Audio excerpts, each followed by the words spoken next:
Hello guys, this is Richi Chaudhary.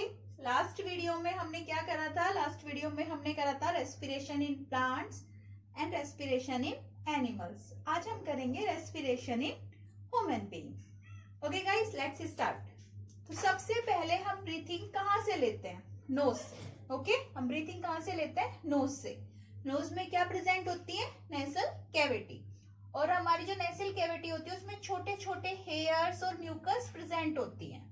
वो क्या करती हैं? जितने भी एयर के साथ हमारे डस्ट पार्टिकल्स आते हैं या माइक्रो ऑर्गेनिज्म आते हैं छोटे छोटे, उन्हें नोज में ही रोक देती है और फिर उन्हें बाहर निकाल देती है।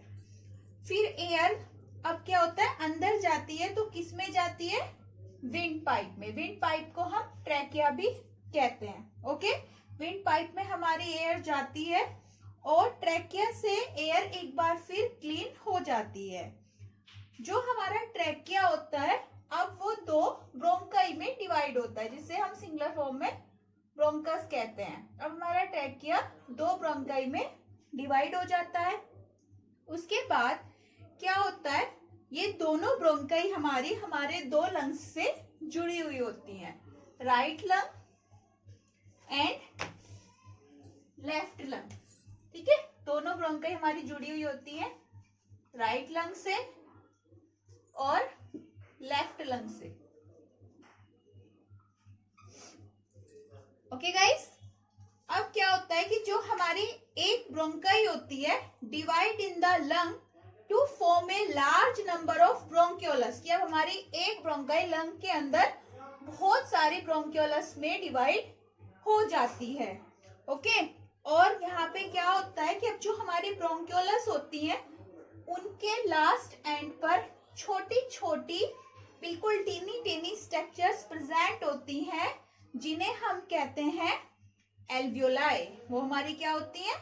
एल्वियोलाई होते हैं। और ये बिल्कुल बैलून लाइक स्ट्रक्चर होती हैं। जैसे ही इनके अंदर एयर आती है ये फूल जाती है और जब एयर जाती है तो ये वापस श्रिंक हो जाती है। हमारी एल्वियोली की ही स्ट्रक्चर है। ओके गाइस, एल्वियोली ही हमारी वो प्लेस है जहां पे हमारी गैसेस का एक्सचेंज होता है। यानी कि यहाँ पे O2 का इनहेल होता है और CO2 का एक्सहेल होता है। हमारे दोनों लंग्स के नीचे एक मस्कुलर पोर्शन होता है जिसे हम बोलते हैं डायफ्राम। ओके, और जब हम O2 इनहेल करते हैं तो ये डायफ्राम डाउनवर्ड हो जाता है और हमारे लंग्स का साइज इंक्रीज हो जाता है। और जब हम CO2 एक्सहेल करते हैं तो ये डायफ्राम वापस आउटवर्ड हो जाता है और हमारे लंग्स का साइज स्मॉलर हो जाता है, डिक्रीज हो जाता है। ओके गाइस, यानी कि लंग्स हमारे श्रिंक हो जाते हैं। अब क्या होता है कि हमारे जो ये लंग्स हैं इनमें क्या होता है? इनमें लोब्स होते हैं। तो जो हमारा राइट लंग्स होता है उसमें हमारे 2 लोब्स होते हैं। इस तरीके से हमारे इसके अंदर लोब्स होते हैं जो ये हमें आउटर स्ट्रक्चर देखने पे दिखाई नहीं देते। और हमारे लेफ्ट लंग्स में 1 लोब होता है। ओके, तो हमारा जो राइट लंग होता है वो 1 2 3 चैम्बर्स में डिवाइड होता है। और जो हमारा लेफ्ट लंग होता है 1 2 ओनली 2 चैम्बर्स में डिवाइड रहता है। राइट लंग साइज में लेफ्ट लंग से बड़ा होता है। क्यों होता है बड़ा? अब आप ये सोच रहे होंगे कि लेफ्ट लंग जो है वो छोटा क्यों होता है, राइट लंग जो है वो बड़ा क्यों होता है? क्योंकि जो हमारा हार्ट होता है वो लेफ्ट लंग के पास ही रहता है। इसीलिए हमारे जो लेफ्ट लंग का साइज होता है वो क्या हो जाता है? थोड़ा छोटा हो जाता है, क्योंकि वहां पे थोड़ा सा प्लेस कौन लेता है? हमारा हार्ट ले लेता है, जिसके कारण हमारा लेफ्ट लंग्स राइट लंग से थोड़ा सा छोटा होता है। अब जो हमारे ये दोनों लंग्स होते हैं ये बारीक बारीक 2 थिन मेम्ब्रेन से कवर्ड होते हैं और उस थिन मेम्ब्रेन को हम बोलते हैं प्लूरा।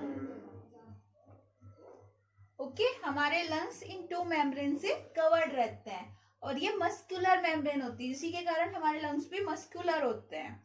और साथ ही साथ हमारे जो लंग्स होते हैं वो एक बोन बॉक्स में बंद होते हैं, that is called rib cage, जिसे हम रिब केज कहते हैं। हमारे लंग्स और हमारा हार्ट एक हड्डियों के ढांचे में बंद होता है, जिसे हम रिब केज कहते हैं। यहाँ पे मैंने उसे ड्रॉ नहीं किया है क्योंकि स्ट्रक्चर बहुत ज्यादा कॉम्प्लेक्स हो जाती है, लेकिन वो इनके ऊपर इस तरीके से बना हुआ होता है। देखने में ऐसे लगता है जैसे कि हड्डियों का एक ढांचा है। तो हड्डियों के एक बॉक्स से हमारे लंग्स और हार्ट कवर रहते हैं, जिसके अंदर ये प्रोटेक्टेड रहते हैं। ओके गाइस, फाइन गाइस, यहां से समझ में आया कि ह्यूमन बीइंग में रेस्पिरेटरी ऑर्गन क्या है। तो क्या है ह्यूमन बीइंग में रेस्पिरेटरी ऑर्गन?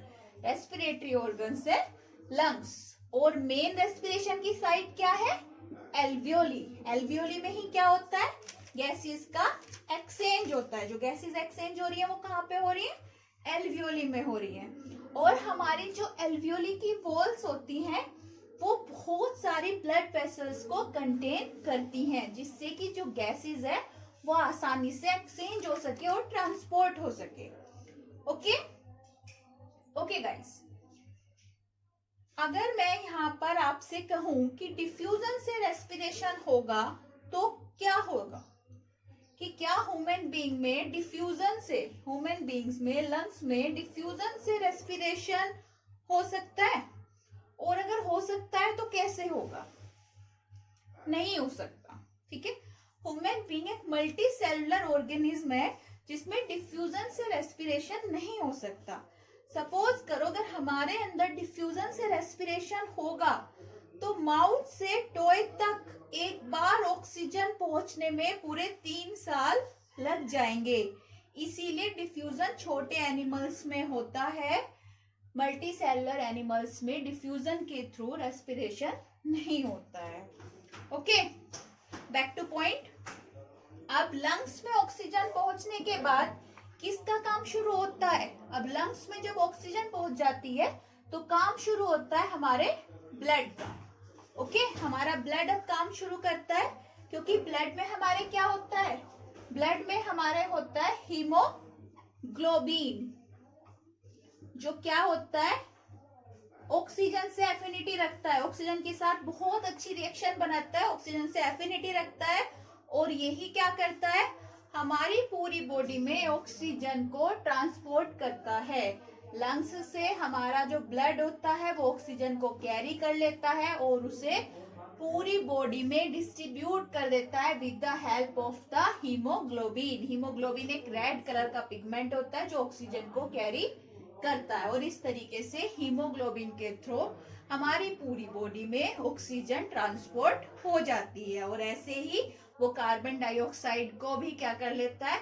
वापस से इनटेक कर लेता है पूरी बॉडी से, और फिर उसे लंग्स में ले आता है, फिर वो लंग्स से रिमूव हो जाती है। तो ऐसे होता है ह्यूमन बीइंग में रेस्पिरेशन। ओके, इस तरीके से हमारा रेस्पिरेशन कंप्लीट होता है ह्यूमन बीइंग में। और ह्यूमन बीइंग में जो रेस्पिरेटरी सिस्टम है वो कौन है? वो है हमारा लंग्स। और सारे ही रेस्पिरेटरी सिस्टम्स के अंदर कौन से मेन कैरेक्टर्स होते हैं वो हमने लास्ट क्लास में करे थे। ओके, अगर आपको वो लर्न नहीं है और आपने लास्ट वीडियो नहीं देखी है तो आप प्लेलिस्ट में जाके क्लास 10th की सारी लास्ट वीडियो देख सकते हैं। ओके गाइज, और अब नेक्स्ट क्लास में हम स्टार्ट करेंगे ट्रांसपोर्ट इन ह्यूमंस या ट्रांसपोर्ट इन एनिमल्स। Okay, thanks.